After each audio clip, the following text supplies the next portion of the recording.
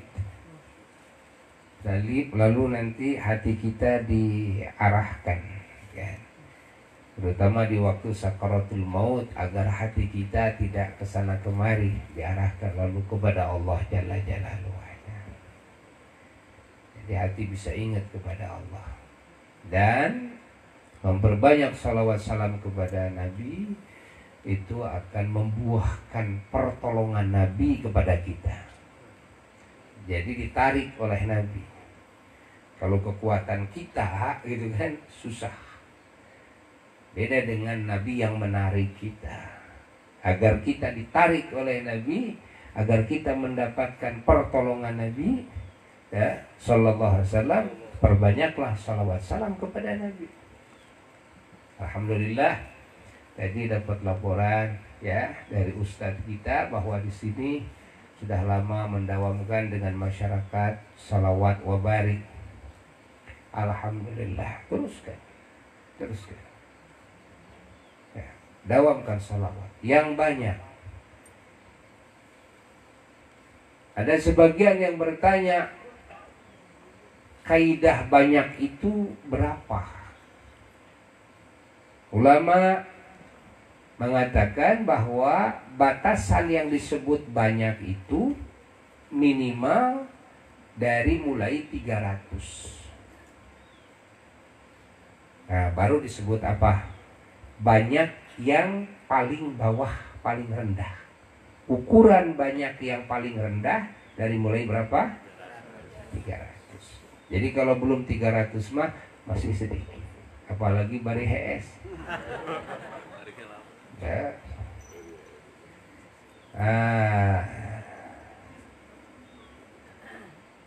Allah.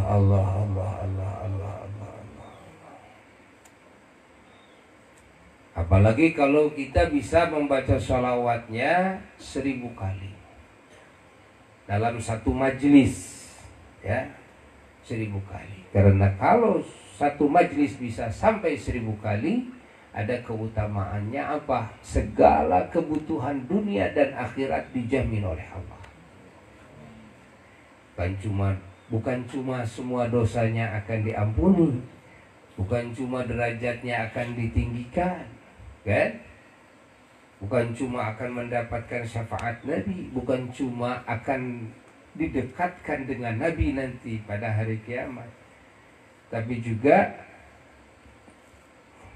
Masya Allah, ya, apa?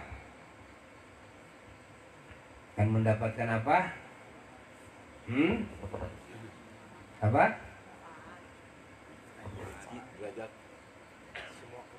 Segala kebutuhan dunia dan akhirat dicukupi. Ya. Banyak orang yang cari-cari cara, ya, agar kebutuhan hidupnya tertutupi. Dan kita banyak keinginan, ya kan? Manusia itu adalah makhluk yang paling banyak keinginannya,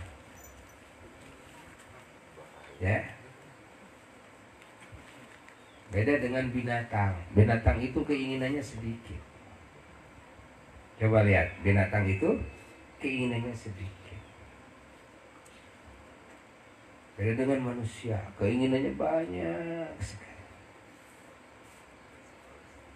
Makanya kita tidak akan menemukan binatang, ya, yang makan goreng singkong, ya. Domba, ya, paling-paling kalau makan apanya? Cuma daunnya. Tapi manusia dikali jeung beuti-beutina. Ya, singkongnya itu tuh, kulitnya saja dimakan, dipasang, kan? Allah. Aya domba ngadahar awi, Jelema mah awi ya. Ya enggak? Bener enggak? Tapi kadang-kadang nu katudingan domba. Barang dahar teh kemul kawas domba. Cek domba kawas siang. Cek domba teh kawas siang kemul macam. Itunya. Itu. Aing mah teu pernah ngadahar beutina. Daun eungkul. Sia mah teh pokok yang beutina.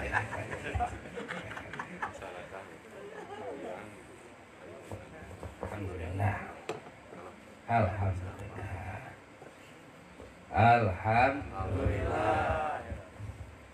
Makanya kalau bumi ini dipenuhi dengan binatang tidak akan rusak bumi ini. Bumi ini rusaknya dengan manusia. Makanya oleh Allah disebutkan dalam Quran, dalam ayat Dhaharul fasadu.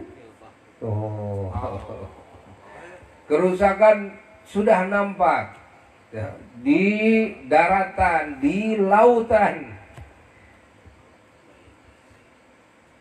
Oleh siapa rusaknya? Bima kasabat aydinnas. Dengan apa-apa yang diperbuat oleh tangan-tangan manusia.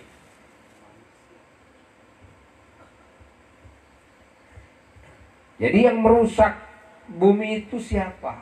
Manusia.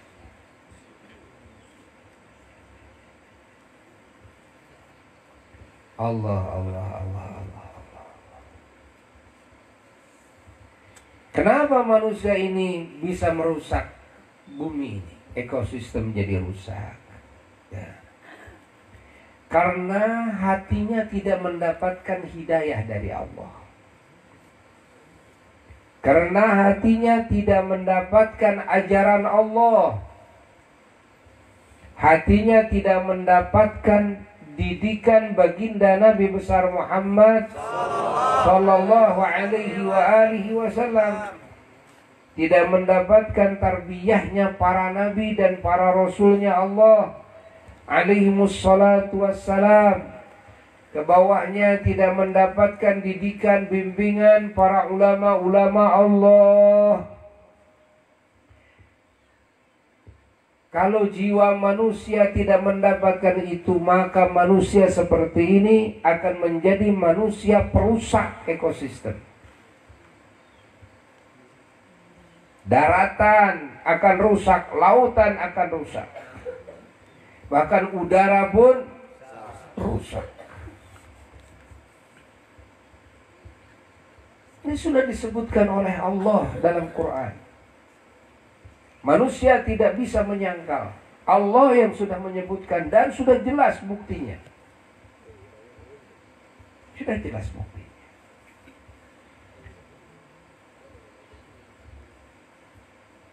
Yang menjadi faktor penyebab karena batinnya, hatinya, akalnya, pikirannya, semuanya tidak menyerap hidayah dari Allah. Petunjuk dari Allah adalah iman, adalah Islam, adalah ihsan. Petunjuk dari Allah adalah ajaran baginda Nabi besar Muhammad sallallahu alaihi wasallam. Sunnah-sunnah beliau. Ini petunjuk dari Allah. Pemikiran-pemikiran beliau, niat-niat beliau, akhlakul karimah beliau, amal-amal perbuatan beliau yang saleh, ucapan-ucapan beliau yang mulia, arahan-arahan beliau yang agung. Itulah hidayah. Maka kita hadir dalam majelis seperti ini, tujuan kita adalah mencari hidayah itu, agar ruhani kita terisi hidayah. Kalau ruhani kita sudah terisi hidayah, maka kita tidak akan termasuk kelompok yang merusak ekosistem. yang merusak bumi. Pahami? Bukan orang yang pintar, bukan orang yang bergelar, bukan orang yang punya jabatan tinggi, tidak.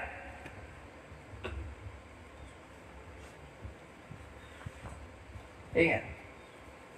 Tapi orang yang mendapatkan hidayah dari Allah, itulah manusia-manusia yang baik, yang tidak merusak.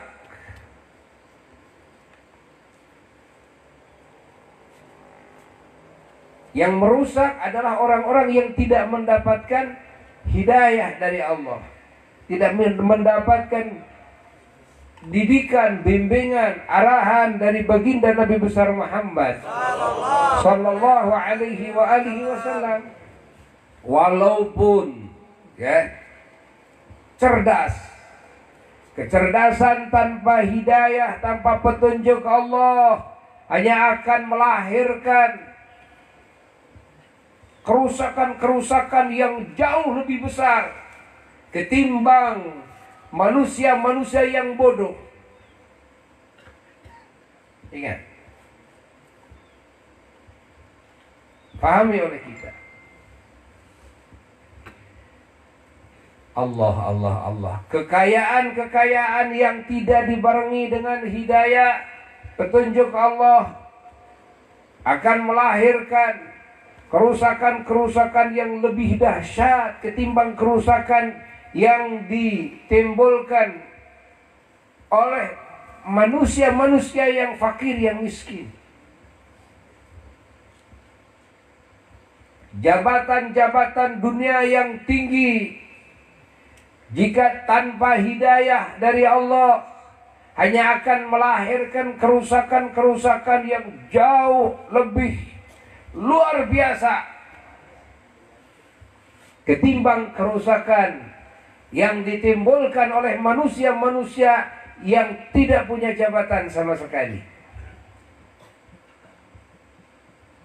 Maka yang termahal anugerah yang dimiliki oleh manusia di muka bumi ini adalah hidayah. Bukan cerdas, adalah hidayah.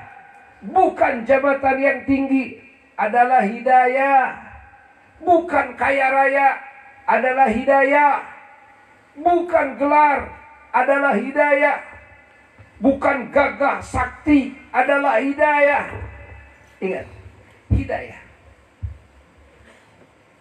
Maka setiap sholat kita harus meminta kepada Allah, wahdini wa'afini. Apa wahdini? Ya Allah, berilah hamba hidayah. Dalam setiap rakaat sholat, di waktu kita berdiri, ihdinas siratal mustaqim. Ya Allah, berikan kami hidayah kepada jalan yang lurus. Allah. Setiap kita salat subuh, di dalam kunut subuh, kita meminta kepada Allah, Allahumma hdini fiman hadait. Ya Allah, berikan hamba hidayah. Subhanallah. Bersama orang-orang yang kau kasih hidayah. Fiman hadait, itu begitu artinya. Bersama orang-orang yang kau kasih hidayah. Berikan kami hidayah. Yang lain sudah dikasih hidayah oleh Engkau, ya Allah.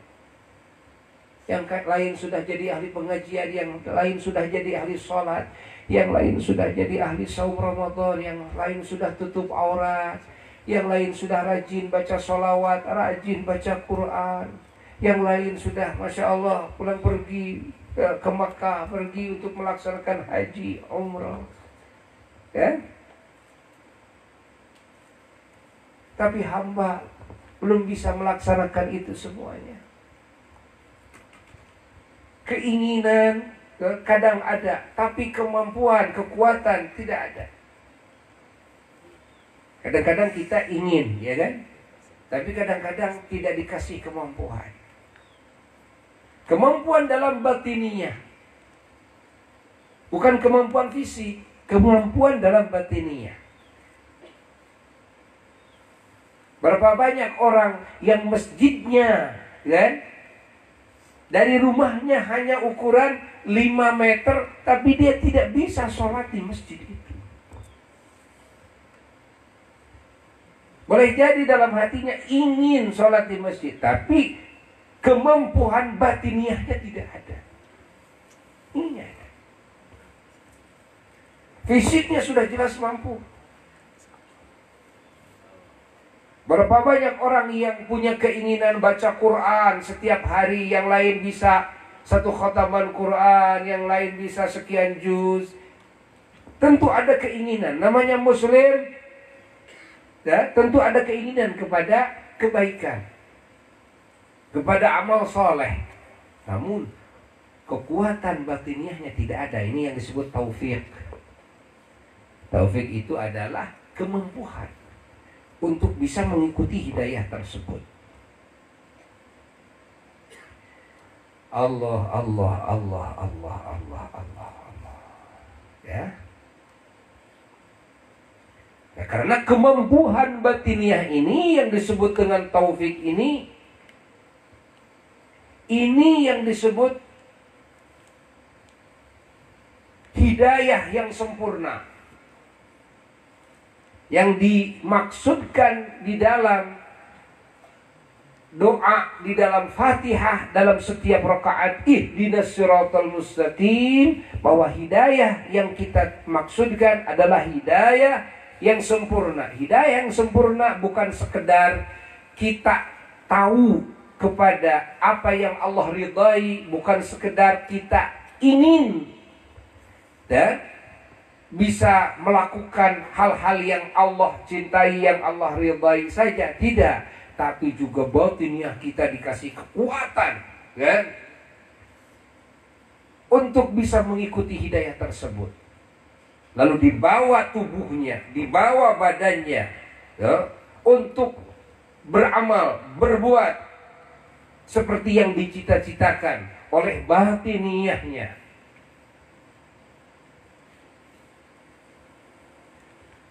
Pahami oleh kita. Ada taufik kepada batininya, ada taufik kepada jasad. Taufik itu adalah kemampuan.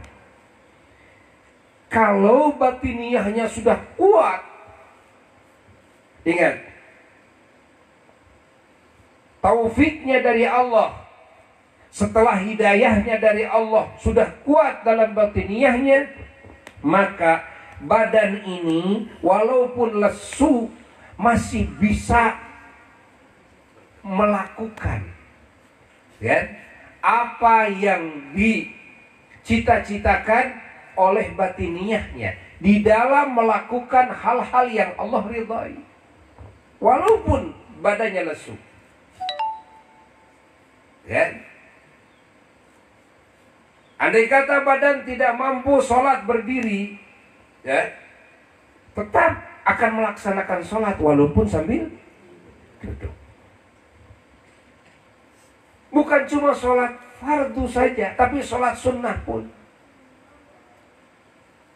Sholat sunnah, qobliyah, ba'diyah, sholat witir, sholat duha, kan? Bangun sholat tahajud, badan ini lagi lesu, hidayah sudah ada, kan?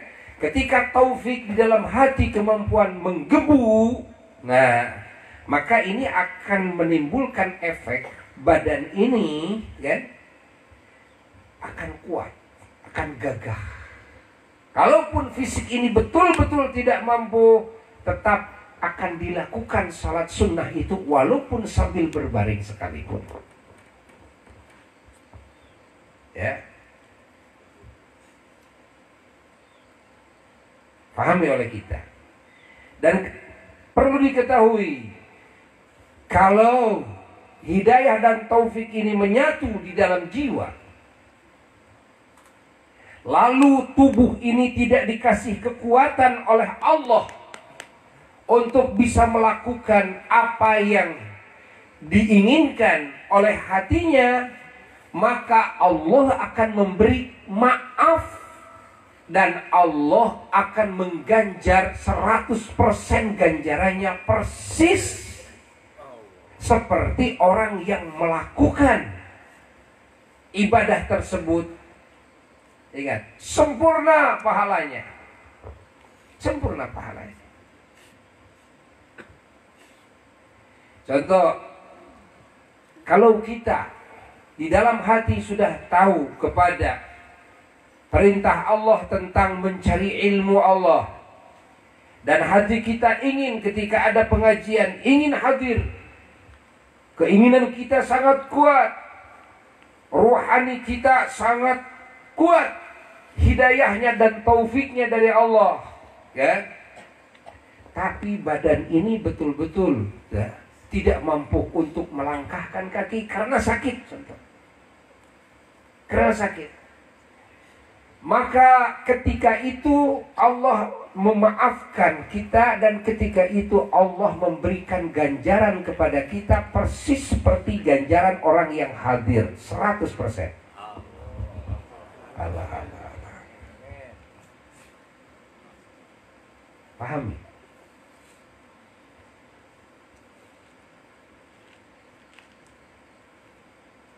Pahami oleh kita, ya. Tapi kalau hati kita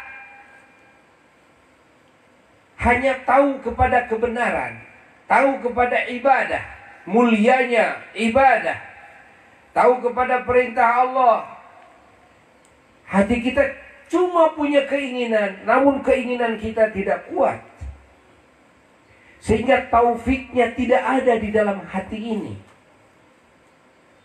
Maka ketika itu badan kita walaupun gagah akan berubah menjadi lesu.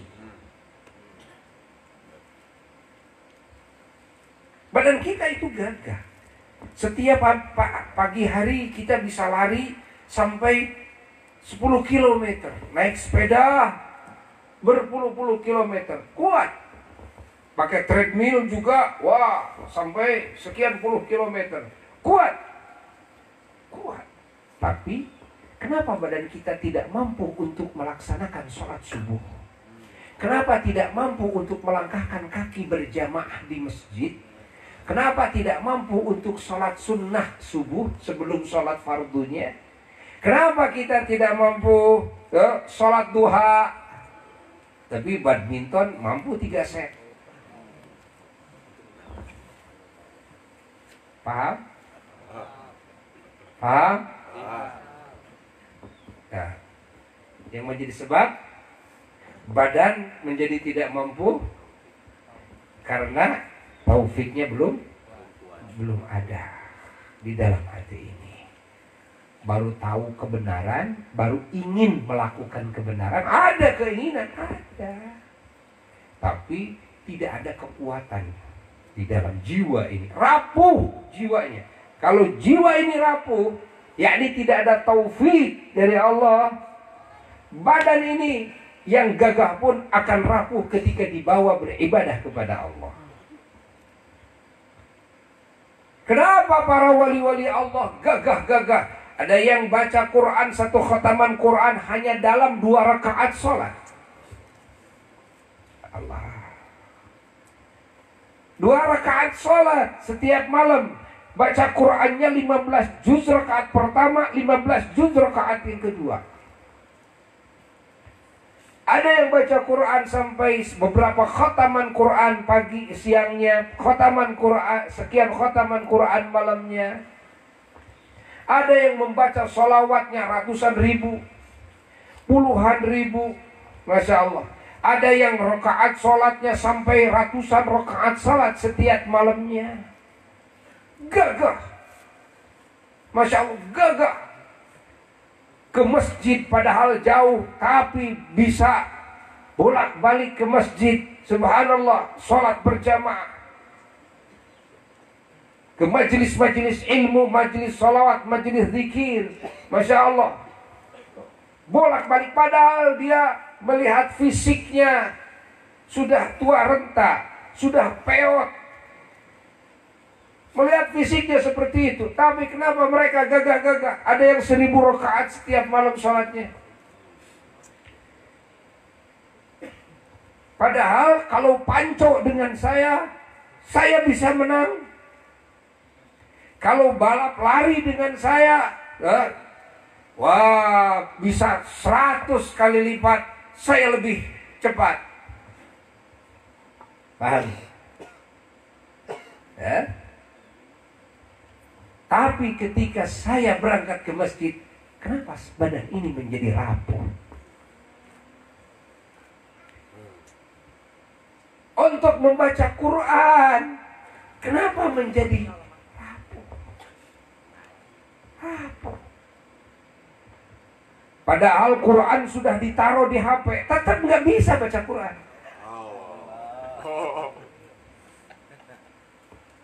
Bener nggak? Bener nggak? Tasbih udah punya beberapa biji, tidak pernah ada yang dipakai. Jarang sekali dipakai. Hanya koleksi saja.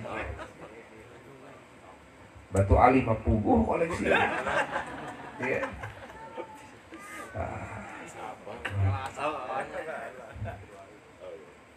Tasbih koleksi kan tidak baik. Quran koleksi. Wah, ada Quran yang kecil, yang besar, yang lebih kecil, udah dibaca.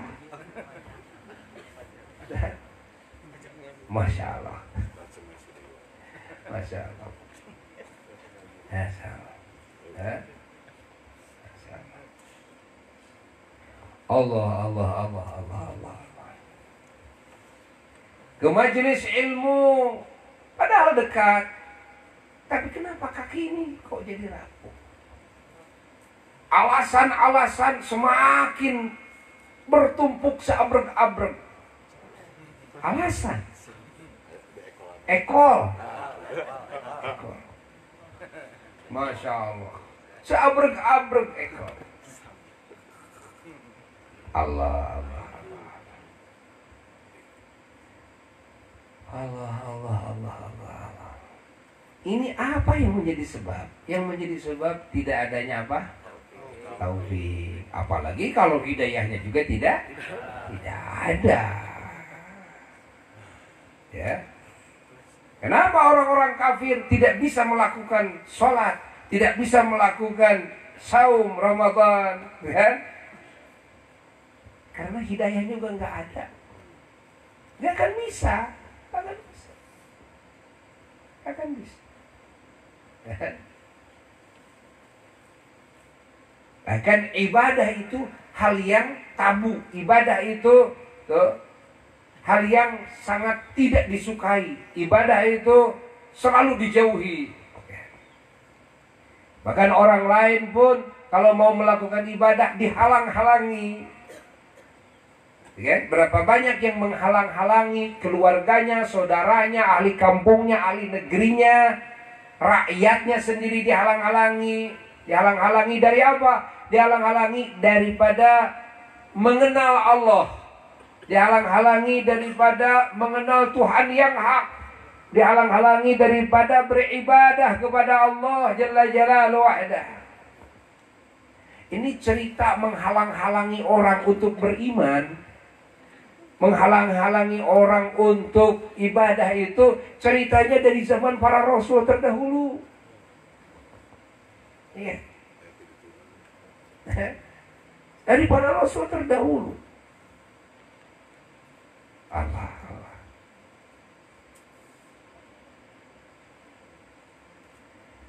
La ilaha illallah. La ilaha illallah. Makanya di dalam doa juga ada doa minta taufik. Ini yang mengajarkan siapa? Yang mengajarkan baginda Nabi besar Muhammad Sallallahu alaihi wasallam. Banyak doa-doa baginda Nabi yang di dalam redaksi doanya bukan sekedar meminta hidayah, tapi juga meminta taufik. Taufik itu adalah kemampuan. Kemampuan untuk bisa merealisasikan petunjuk Allah. Kemampuan itu ada dua. Ada kemampuan batiniah. Ini yang paling utama. Karena kalau kemampuan batiniah ini tidak ada, maka ibadah tidak akan hasil. Ancaman Allah pasti tiba kepada kita. Na'udzubillah min dzalik. Jika taufik dalam jiwa kita tidak ada. Iya. Kalau taufik pada tubuh kita tidak ada, tapi hidayah dan taufik pada jiwa kita masih hadir kuat, Allah tetap akan memaafkan kita. Dan Allah tetap akan mengganjar kita 100%. Ya? Tapi kalau taufik di dalam hati tidak ada, ya, walaupun fisik kita kekar, kuat, sehat, cerdas, tetap ancaman Allah akan ditibankan kepada kita. Na'udzubillah min dzalik. Karena tidak akan mampu kita melakukan ibadah sekecil apapun ketika taufik di dalam jiwanya tidak ada. Bahkan badan ketika rapuh dan sudah tua, namun hidayah dan taufiknya sempurna di dalam jiwa, maka kerapuhan badan, kelemahan badan, bahkan sakit pun, ingat, dan ketuaan umurnya ini tetap, ya, tidak akan begitu besar pengaruhnya.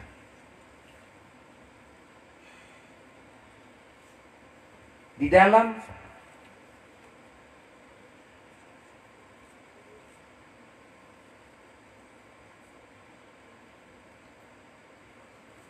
menghentikan fisik ini, badan ini dalam ibadah kepada Allah Jalla Jalaluhu.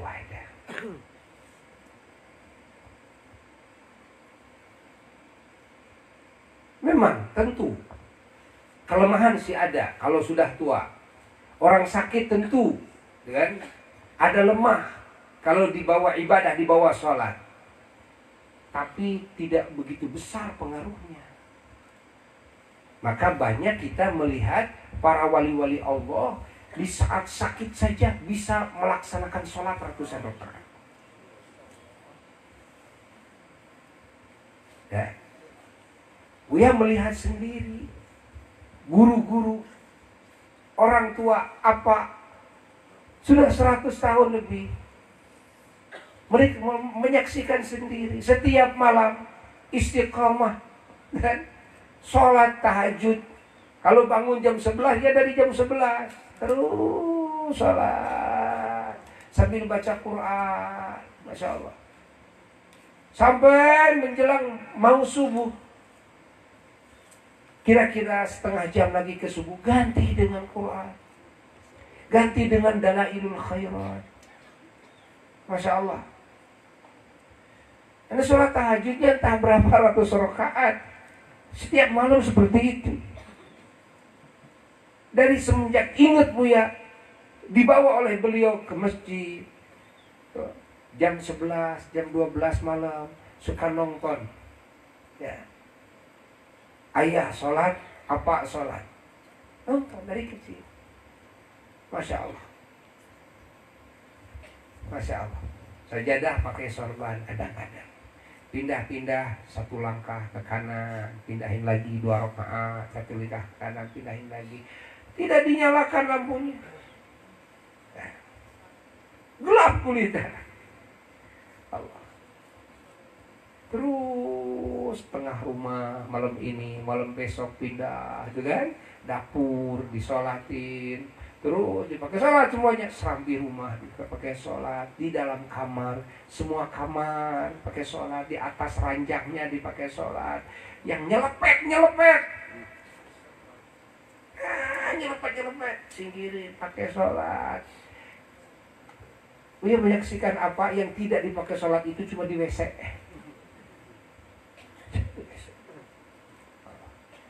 Tanya kepada, ya,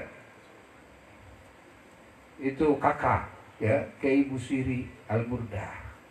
Dulu pernah tanya sama beliau, apakah amalan apa seperti ini itu dari masa muda atau sudah tua? Apa bilang? Ya, kakak bilang juga semenjak ingat juga begitu.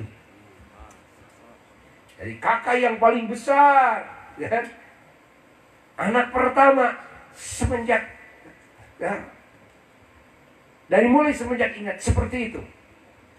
Ternyata apa itu dari kecil seperti itu. Karena didikan ayahnya waliullah, Mama Eyang Bojong. Mama Eyang Bojong mendidik anak-anaknya termasuk apa? Jam 11 malam itu dibangunkan. Ya, bangunkan. Gini di koer cenahku. Inung sampean kupun aki. Her apa sok disebutna teh her. Udah berang euy. Berang ke jam 11. Kan kakarak sare.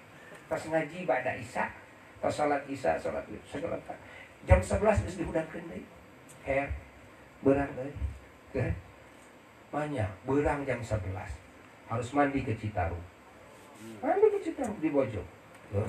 Dan mandi harus sholat. Kasih wiridan. Tidak boleh tidur lagi sampai sholat subuh berjamaah. Setelah itu wirid lagi sampai keluar matahari.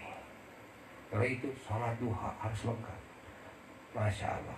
Itu didikan dari kecil. Semua anak-anak kakek dididik oleh kakek seperti itu. Allah. Kita lihat sudah tua renta 100 tahun lebih malah kan? Kok gagah baca Qur'annya setiap 3 hari 1 tamatan Qur'an. Kok gagah duduk Masya Allah meladeni tamu. Kan tamu yang bosan kan kalau ngobrol sama apa, ya kan? Tapi waktu tidak habis waktu tidak habis, ya kan? Macam-macam tamu, Masya Allah. Dari mulai para ulama-ulama yang bertamu ke apa itu, para pejabat, itu kan, sampai kucing kering. Dilayani dengan baik semua. Masya Allah. Masya Allah. Tapi aneh waktunya kok cukup baca Quran, dalail 3 hari sekali 1 khataman Quran. Allah. Masya Allah. Coba setiap habis sholat subuh langsung khataman Thariqah Qadiriyah Naqsabandiyah. Anehnya itu apa, itu sering ngantuk ketika wirid. Ngantuk. Lama sekali ngantuknya itu. Kalau kita mengira kita apa tidur dalam wiridnya, lama sekali. Jangkel. Kesel.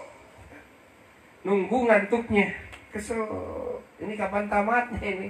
Ya, tapi anehnya ya, itu wirid Thariqah semuanya, khataman Thariqah setiap subuh nih, ini tamat semuanya. Tapi anehnya, Masya Allah, jam 5:30 sudah selesai. Makanya pengersa ajengan Ahid Bojong cerita setelah apa tidak ada, setelah apa wafat cerita. Beliau kan suka setiap subuh ikut berjamaah sama apa, ikut khataman Thariqah Qadiriyah Naqsabandiyah. Kan beliau ngajar di Pamentasan di sini, ya, di sekolah sanawiyah. Beliau cerita lagi ikut sama apa mah, keselnya luar biasa. Kenapa? Karena suka ngantuknya lama sekali. Ya.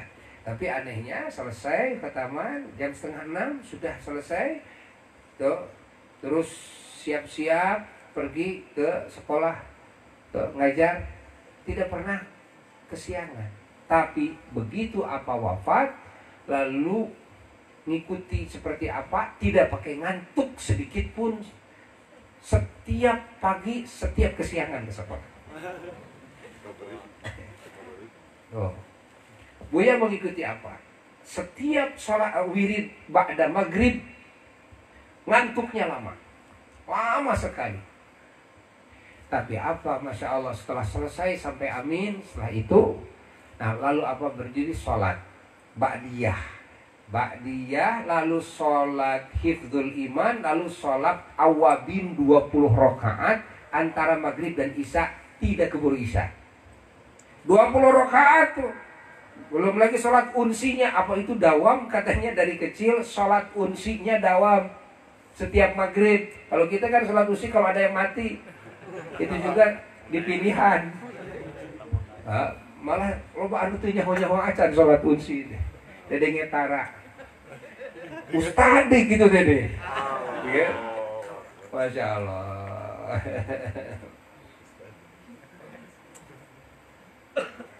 Oh Allah. Witir dawam 11 rakaat. Subhanallah. Tapi nggak kelihatan capek. Juga ngarahu. Enggak. Nyalse, nggak kelihatan kumaha gurung gusu. Enggak, nyalse. Waktunya cukup. Nyalse. Enjoy. Ya. Enjoy. Allah. Kenapa kok jadi gagah? Taufik dan hidayah memenuhi jiwanya hingga menjadikan tubuhnya menjadi gagah. Dalam keadaan tua renta, bahkan apa dalam keadaan sakit sekalipun kita saksikan masih bisa berdiri rakaat sholat. Masya Allah. Dalam keadaan sakit. Dalam keadaan sakit sekalipun tetap baca Quran dawam. Allah. Hatta di rumah sakit sekalipun wirid khotaman, Quran, dalail di kasur tetap berjalan. Ini lagi diinfus, masih tetap sholat. Allah, udah mau diinfus biar bisa roream. Aduh, galing panas diri seetik, terus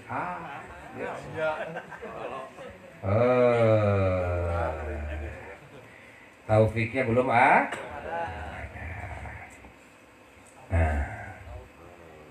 pahami oleh kita. Jadi rusaknya muka bumi ini adalah oleh tangan-tangan manusia. Kenapa? Karena di dalam jiwanya tidak ada hidayah dan tidak ada taufik dari Allah.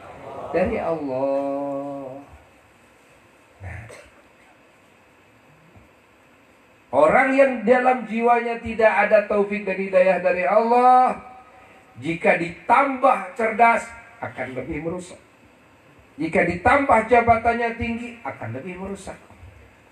Jika ditambah kaya akan lebih merusak. Jika ditambah gagah perkasa akan lebih merusak. Pahami oleh kita.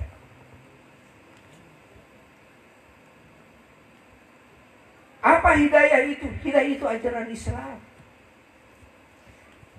Hidayah itu ajaran baginda Nabi besar Muhammad sallallahu alaihi wasallam. Hidayah itu ajaran Allah.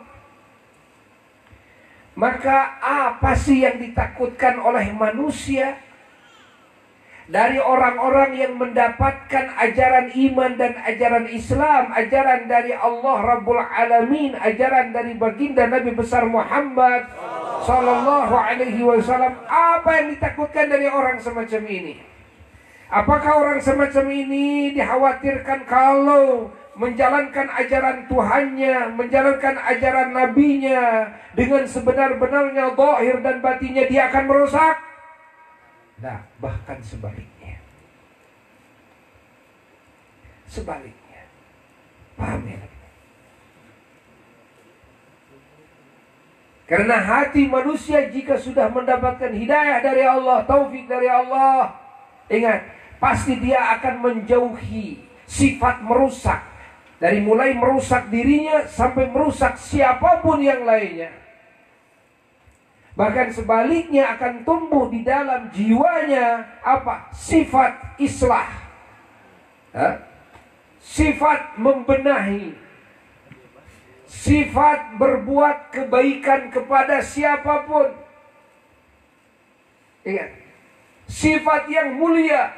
Sifat yang terpuji. Perbuatan-perbuatan yang manfaat bagi urusan dunia dan urusan akhirat. Baik bagi dirinya, maupun bagi keluarganya, maupun bagi semua manusia. Akan lahir sifat kasih sayang yang merata kepada semua ciptaan Allah. Akan lahir keindahan akhlaknya, etikanya akan lahir juga. Masya Allah, keindahan, kebaikan, ucapan-ucapannya akan lahir pula. Masya Allah, keindahan, kemanfaatan, perbuatan-perbuatannya. Coba apa yang patut dicurigai dari orang yang di dalam jiwanya sudah penuh dengan hidayah dari Allah, penuh dengan hidayah, ingat, dan taufik dari Allah, penuh dengan ajaran baginda Nabi besar Muhammad sallallahu alaihi wasallam.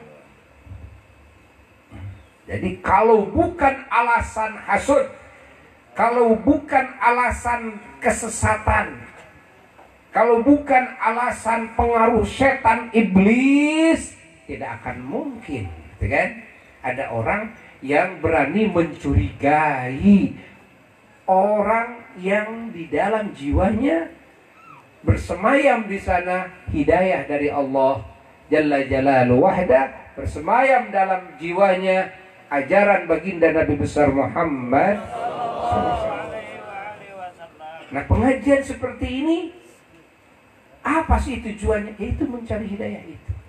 Kita datang ke majelis ilmu, ya karena saya ingin hidayah dari Allah melalui arahan-arahan, wasiat-wasiat, nasihat-nasihat dari ulama. Paham? Jelas? Jelas. Maka perlu didukung, ya, oleh siapapun. Harus mendukung majelis-majelis ilmu, harus mendukung pesantren-pesantren Islam. Kenapa?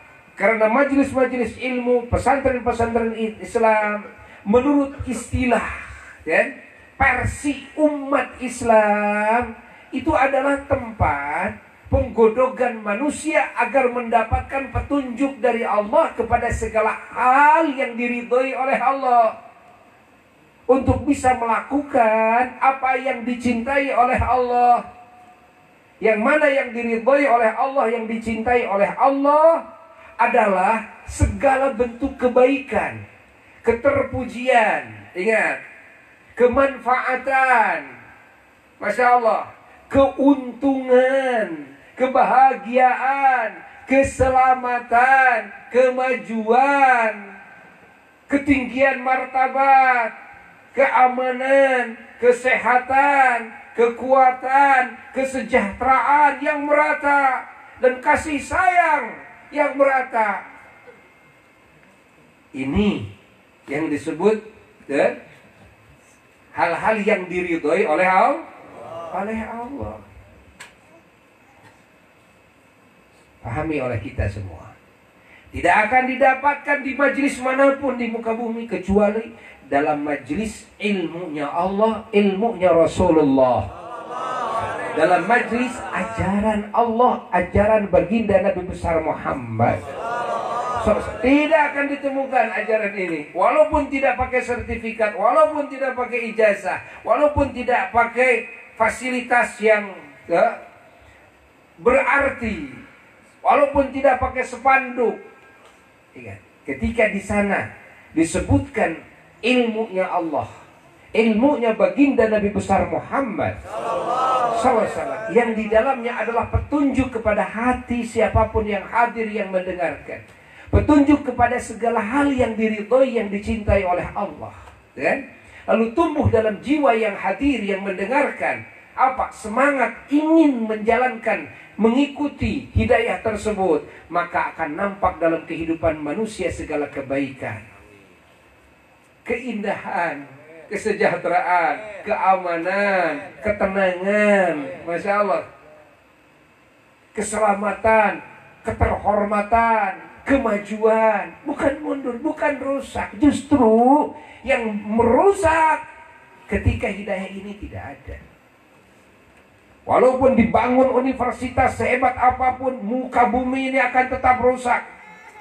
Manusia akan tetap menjadi manusia-manusia perusak. Ekosistem akan rusak. Dididik supaya cerdas, kecerdasan justru hanya akan melahirkan kerusakan yang lebih fatal. berlomba-lomba agar punya jabatan dunia, hanya akan melahirkan Fir'aun masa kini. Ingat, berlomba-lomba menjadi orang kaya hanya akan melahirkan karun-karun di masa ini.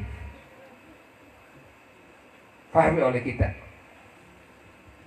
Eces, Tomes, alhamdulillah. Paingan atunya, paingan ngadak-ngadak, ya bibir jadi pego, ay di bawah maca kulhu. Jadi pego, dinaik luhureun bantal pego. Ngucap coba ngucap Bismillahirrahmanirrahim atuh. Mumbung teuing kulhu bisi berat bismillah bismillah. Eta teu bisa ngomong bismillah. Lebih kalas HS teu bisa. Teu bisa. Nah, ari pamajikan ngajak ngobrol mah da ngecempreng we bari peureum we. Bisa ngobrol. Tapi kalas HS anteng we jadi ngobrol gitu kan. Tapi aing maca bismillahirrahmanirrahim marek HS. Ya, teu bisa ngadak-ngadak bibir jadi pego, panon jadi bolor, cewi jadi bonge, suku jadi pengkor gitu. Benernya. Dimana eueuh hidayah mah suku jadi pengkor, ka pangajian ge eueuh datang. Jawa mun aya hiburan panghareupna. Si gungclo we sugan mereka. Gungclo gitu. Aya we salawatan, dan jadi pengkor sukuna. Tuh. Karena teu aya naon?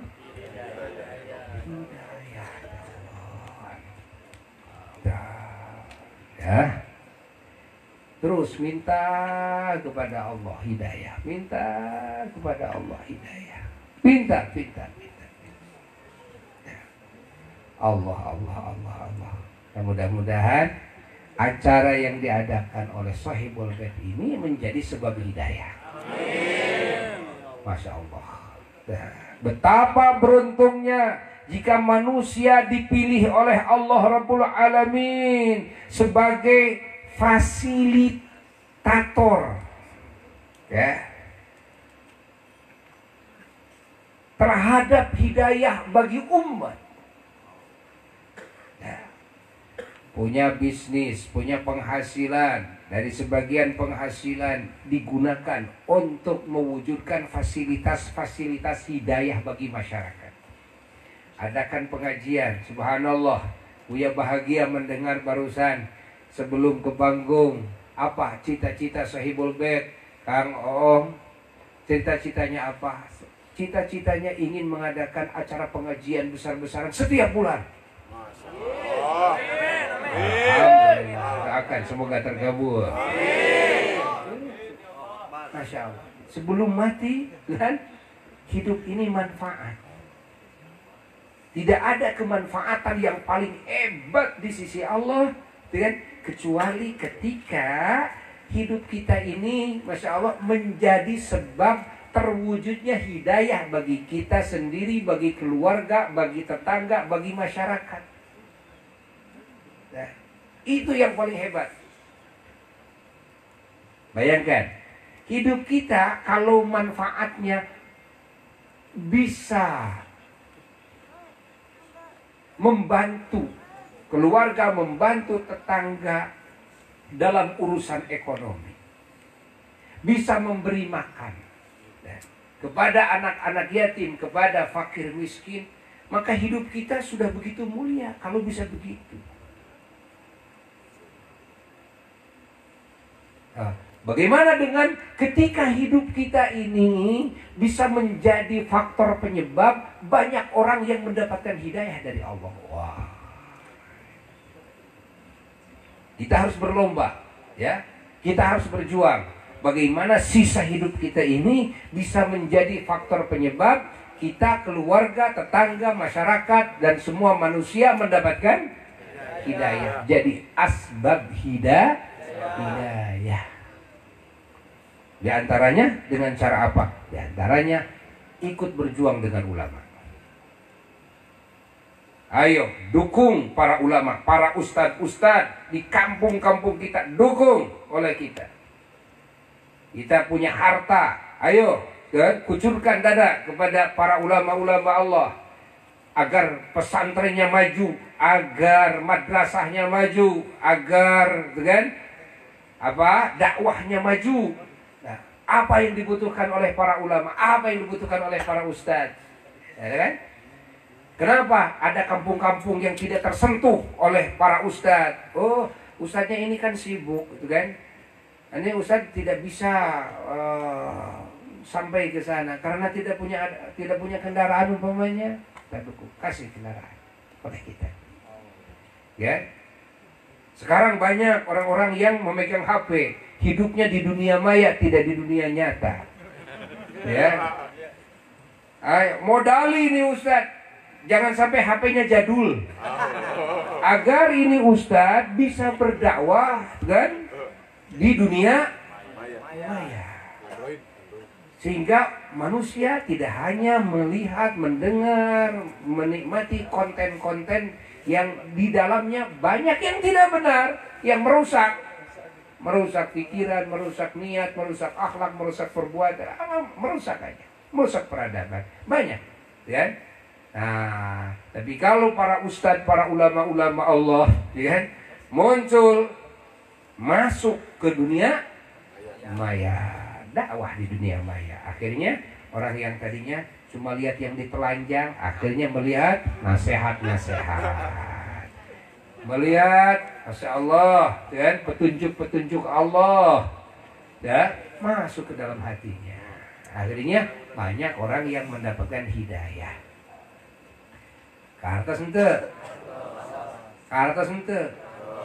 Ketika kita melihat bahwa manusia sudah mengakar dalam satu pekerjaan, tapi pekerjaan itu pada hakikatnya memang bukan pekerjaan yang salah.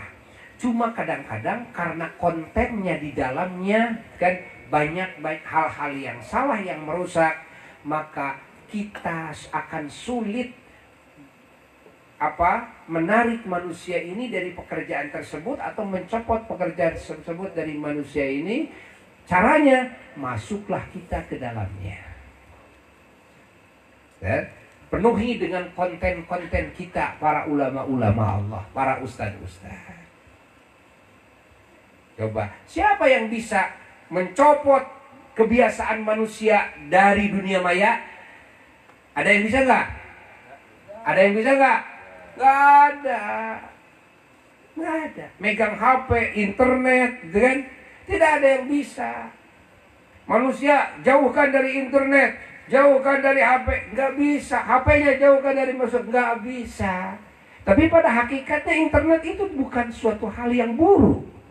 Pada hakikatnya megang HP, masuk ke dunia maya bukan hal yang salah, bukan hal yang jelek, bukan. Ya? Yang jelek ketika ada yang mengisi kontennya nih, ada yang mengisi, gitu kan?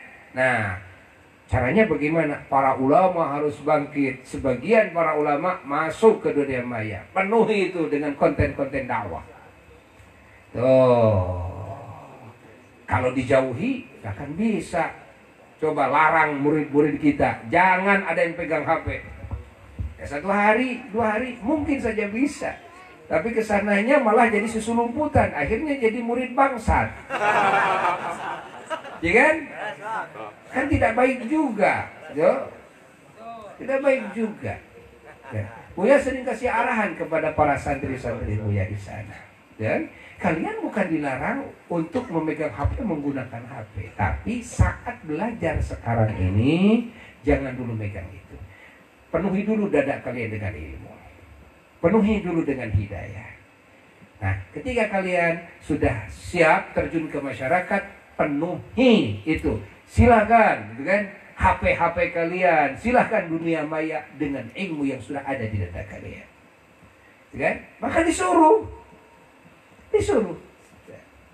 Bukan dilarang. Karena dilarang, satu, bukan merupakan hal yang buruk, gitu kan? Bukan. 2, tidak akan mungkin bisa dilarang.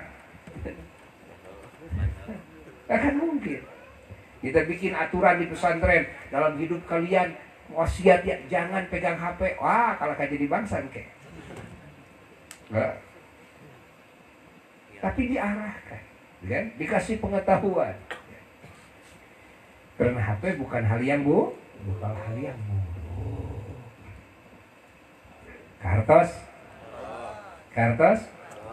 Jadi burukna HP ku sabab naon? Konten sah. Konten mana? Kuningan kabatur. Konten mana? Nah, atuh asap nyeun status teu balik mana?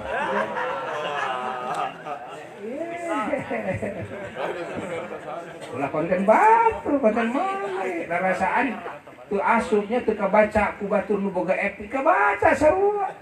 Kan diturutan ke kan sarua gitu. Kartos.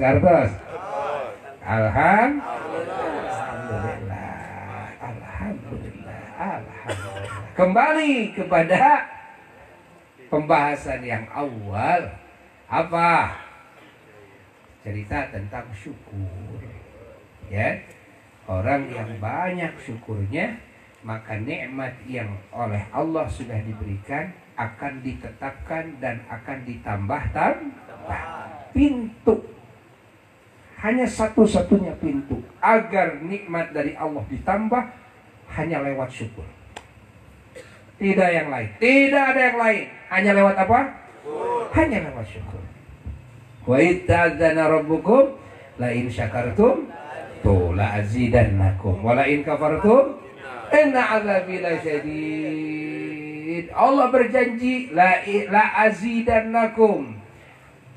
Saya berjanji, kata Allah, saya berjanji akan menambah nikmat kepada kalian. Lain syakartum, jika kalian bisa mensyukuri nikmat yang aku berikan kepada kalian. Allah. Jadi ditambah-tambah nikmat itu hanya bisa hasil ketika kita bisa apa? Bisa syukur. Paham? Salah satu bentuk syukuran dengan cara seperti ini. Salah satunya. Ya, bukan sepenuhnya makna syukur seperti ini, tidak. Tapi salah satunya adalah dengan cara seperti ini. Yang disyukuri oleh kita apa? Semua nikmat. Termasuk kemerdekaan Republik Indonesia. Termasuk kita dipanjangkan umur sampai sekarang masuk di tahun 1442 Hijriah. Alhamdulillah. Termasuk kita disehatkan, kita dikuatkan, kita dicerdaskan, diselamatkan dari berbagai bencana, dari berbagai musibah. Tuh, dikabulkan banyak keinginan kita. Masya Allah. Termasuk kita punya keluarga yang soleha, punya istri, punya suami, ya, punya anak, masya Allah, punya orang tua, punya saudara, punya tetangga, punya pimpinan, pemerintah, punya rakyat, punya karyawan yang semuanya soleh dan soleha. Nikmat yang sangat luar biasa. Ingat. Termasuk kita punya perekonomian yang bagus, yang halal, walaupun hasilnya sedikit, ya, tapi halal, berdiri. Ada yang dikasih lebih besar lagi. Alhamdulillah. Nikmat yang harus disyukuri. Termasuk aman. Ya, negara kita aman, daerah kita aman, tidak ada kekacauan, tidak ada peperangan, tidak ada kerusuhan. Alhamdulillah. So, yang paling besar nikmat adalah ketika hati kita, masya Allah, dianugerahi iman, dianugerahi Islam, dianugerahi hidayah, dianugerahi taufik. Ini yang terbesar ketika kita dipilih oleh Allah menjadi hambanya yang beriman, yang mana dikasih tanda orang yang akan menjadi ahli surganya Allah ketika dalam hidupnya di dunia dianugerahi iman. Semoga ini menjadi pertanda kita akan menjadi ahli surga. Amin. Iman ini semoga terbawa sampai menghadap Allah. Ya? Dan dijaganya iman oleh Allah, dan ditaik-taikannya derajat iman oleh Allah. Nah ini anugerah yang paling mahal.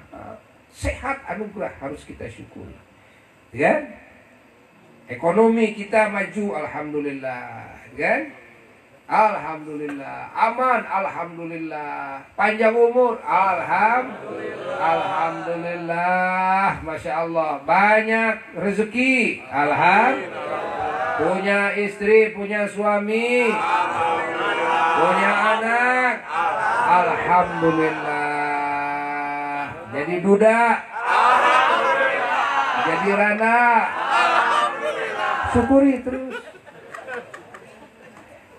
Tadi punya istri alhamdulillah, tapi kalau saya jadi duda, kenapa masih alhamdulillah, gitu kan? Loh, kenapa tidak alhamdulillah?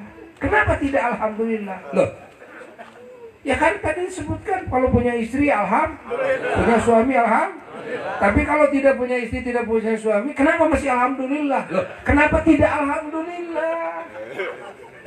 Alhamdulillah. Hah? Coba. Dari sisi mana kita alhamdulillah? Saya bercerai, gitu. Kenapa harus alhamdulillah? Harusnya innalillah. Ya kan? Saya jadi duda harusnya inna.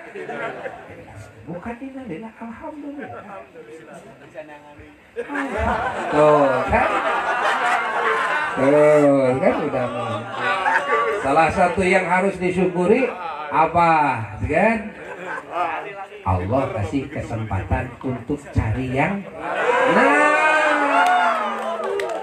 Allah kasih kesempatan untuk mendapatkan, Masya Allah. Kemarin tuh sampul ayeuna hui gitu. Coba kalau yang satu mah gitu kan, hui mah tuluy, gitu kan? Bener ente? Sampul tuluy. Yo, kayak gitu mah gitu. Nah ku Allah kabehanana. Dihijikeun ku Allah, dipisahkeun ku Allah. Sing hade sangka ka saha? Allah. Syukuri ya. Alhamdulillah Gusti masih kesempatan ya kamari nuang naon? Sampai ayeuna aya kesempatan bade kenging hui gitu. Eces ente. Itu masuk goreng sangka. Yang dijadiin innalillah entah. Ngahiji alhamdulillah, papisah alhamdulillah. Kan? Karena itu. Eta pangna papisah naon sababna? Nya da pangna papisah teh da abdi keur waktu ngahiji teh ruwet wae, pasea wae abdi teh kitu. Geus kitu abdi papisah berarti ayeuna ruwetna. Jadi naon? Tapi alhamdulillah eta geuningan. Gitu kan? Bener ente? Itu alhamdulillah. Masya Allah. Dan juga nanti akan mendapatkan nikmat yang lain lagi. Beda kelirna atuh. Beda masarua kelirna gitu masarua. Antara Neng Oneng dan Neng Lilis masarua. Masarua semua antara Jang Agus dan Kang Asepnya masarua. Ada kelir yang berbeda. Jadi kan jadi hidup ini variatif, gitu kan? Variatif, lebih indah, gitu kan? Gitu. Mesti boga salaki 10 kali gitu. Ulah make jeung innalillah, make jeung sedih. Alhamdulillah. Gitu. Kartos. Oh, pengalaman lebih banyak. Salaki eta keneh, itu pemajikan eta keneh. Pengalaman saeutik.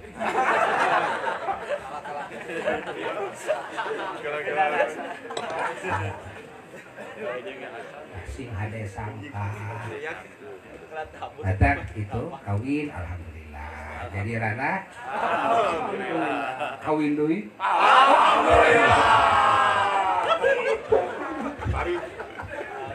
Ece. Kitu. Ya.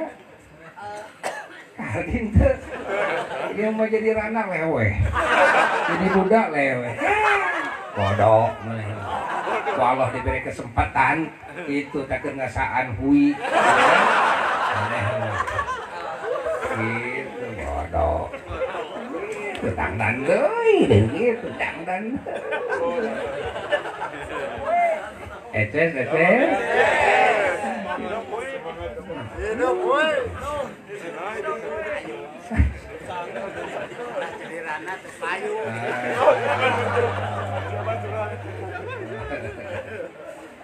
Masya Allah, sing hade sangka papa.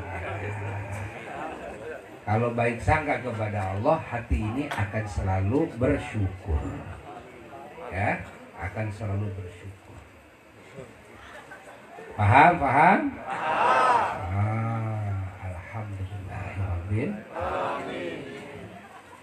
Jadi kita sekarang mensyukuri banyak nikmat, termasuk kita dipanjangkan umur sampai tahun baru. Dan semoga Allah Subhanahu wa taala mengampuni semua dosa-dosa kita yang telah lalu. Ya. Dan juga Allah menutupi semua aib kita di dunia dan di akhirat. Dan semoga Allah taala menjaga di sisa umur kita dari godaan setan. Dari kejelekan hawa nafsu. Dari tipuan dunia. Hingga kita tidak melakukan lagi maksiat setelahnya. Dan semoga Allah menetapkan iman Islam kita, menerima iman Islam kita, dan semoga Allah menyempurnakan iman Islam kita dan menjaganya, menetapkannya sampai kita menghadap Allah dalam keadaan sempurna iman dan Islam kita.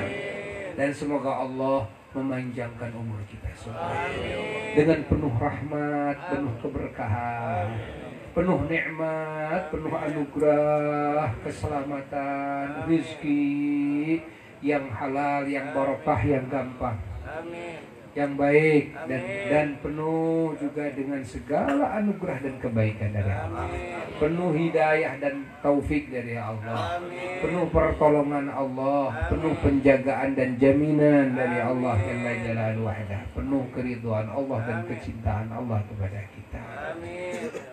Semoga umur kita dipenuhi oleh Allah dengan pengabdian kepadanya yang sempurna zahir dan batinnya. Semoga Allah Subhanahu wa taala di akhir hayat kita memberikan husnul khatimah yang tertinggi. Keluarga dan keturunan kita oleh Allah disolehkan, dan keturunan kita oleh Allah dijadikan qurrata a'yun, kekasih-kekasih Allah dan kekasih-kekasih Rasulnya Sallallahu Alaihi Wasallam, kekasih-kekasih seluruh kekasih Allah. Dan semoga Allah Subhanahu Wa Taala juga menjadikan keturunan kita menjadi pemimpin-pemimpin dalam ketakwaan, dalam segala kebaikan, pemimpin-pemimpin para muttaqin. Dan semoga Allah menggolongkan kepada kita kepada golongan ahli keselamatan, ahli kebahagiaan, ahli keuntungan, ahli kemuliaan dari dunia sampai akhirat. Semoga di tahun baru ini Allah Subhanahu wa taala melimpahkan segala karunia-Nya kepada kita dan kepada semua saudara kita muslimin muslimat, mukminin mukminat. Dan Allah menjauhkan kita dan mereka dari segala bala, dari segala fitnah, dari segala musibah, dari segala kerugian, dari perpecahan, dari permusuhan, dari peperangan, dari kekacauan, dari ketidaknyamanan, dari ketidakharmonisan, dan dari penyakit, dari wabah, terutama dari COVID-19. Semoga COVID-19 dan segala wabah dan musibah secepatnya dicabut oleh Allah dan diganti dengan segala kebaikan. Dan semoga Allah menjadikan negeri Indonesia ini negeri rahmatnya, negeri barokahnya, negeri hidayah dan taufiknya, negeri para kekasihnya, negeri para wali dan para ulamanya, negeri para solehinnya, negeri mukminin mukminat, muslimin muslimat. Semoga Allah Subhanahu wa taala memberikan pahala kepada semua para pahlawan kemerdekaan Republik Indonesia, muslimin muslimat, mukminin mukminat yang telah berjuang, berkorban dengan berbagai hal yang Allah berikan kepada mereka. Semoga Allah ganjar mereka setinggi-tingginya ganjaran. Semoga Allah tinggikan derajatnya setinggi-tingginya derajat. Semoga Allah ampuni segala dosa-dosanya, Allah tutupi semua kekurangannya, dan Allah golongkan mereka dalam barisan para syuhada, dalam barisannya para ulama, dalam barisannya para anbiya dan para mursalin. Semoga mereka mendapatkan syafaat dari junjungan alam Rasulullah SAW. Semoga apa yang mereka cita-citakan dengan pengorbanan mereka, ingin mewujudkan kemerdekaan yang hakiki zahiran wa batina, semoga kemerdekaan ini diwujudkan oleh Allah dan diabadikan. Allah mengabadikan kemerdekaan bagi bangsa Indonesia ini. Indonesia selalu merdeka, Indonesia selamanya merdeka, Indonesia selamanya jaya. Semoga Allah menjaga Indonesia dan negara Indonesia dari siapapun yang akan berbuat kezaliman, kerusakan di negeri ini. Semoga Allah Subhanahu wa ta'ala menjadikan bangsa Indonesia bangsa yang menjadi uswah hasanah bagi semua bangsa di muka bumi. Dan semoga Allah Subhanahu wa ta'ala menjadikan anak cucu keturunan semua para pahlawan semuanya menjadi pahlawan-pahlawan di masanya, menjadi para pahlawan-pahlawan di masanya ila akhir zaman, yang terus berjuang untuk mewujudkan dan mempertahankan dan menyempurnakan kemerdekaan Republik Indonesia ini, baik secara rupanya maupun secara hakikatnya yang dimaksud dengan keagungan baginda Nabi besar Muhammad SAW. Semoga Allah Subhanahu wa ta'ala melimpahkan karunia dan pahala kepada para panitia dan siapapun yang mendukung acara yang mulia ini, wabil khusus kepada Sahibul Bait, Bapak Haji Oong sekeluarga, dan semua pemerintahan dan para tokoh, ya, TNI-nya, Polri-nya yang ikut mengamankan acara yang mulia ini, dan para banser-bansernya semuanya, terutama para ulama-ulamanya, para ustadz-ustadznya, para muallim-muallimnya, oleh Allah Subhanahu wa ta'ala dijaga dari segala kejelekan, oleh Allah ta'ala ditinggikan derajatnya, oleh Allah ta'ala dilimpahi keberkahan dan rahmat, dan kita semua dikabul segala hajat, dikabul segala hajat, dikabul segala hajat yang baik di sisi Allah Jalla Jalaluhu wahdah. Wa ila hadratin Nabi sallallahu alaihi wasallam. Al-Fatihah.